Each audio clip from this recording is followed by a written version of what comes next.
La firma nero su bianco è quella del ministro alle infrastrutture e trasporti Danilo Toninelli. Il tram di Padova si farà. Deliberati dalla conferenza unificata Stato-Regioni 56 milioni di euro che il governo Gentiloni aveva assegnato alla città di Padova a fine anno.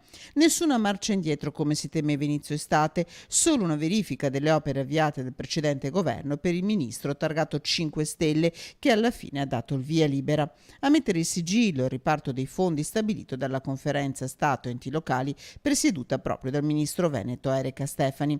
Mercoledì pomeriggio il sì, oltre 1 miliardo il piano pronto a essere finanziato. Di questi 56 milioni andranno a Padova.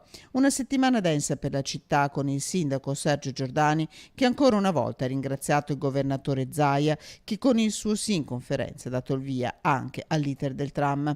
Il comune è pronto ad andare avanti e spera addirittura di portarsi a casa i 2 miliardi per la realizzazione del SIR 2. Il bando scade a dicembre. Intanto si parte con il progetto che prevede l'apertura dei cantieri tra 2 anni.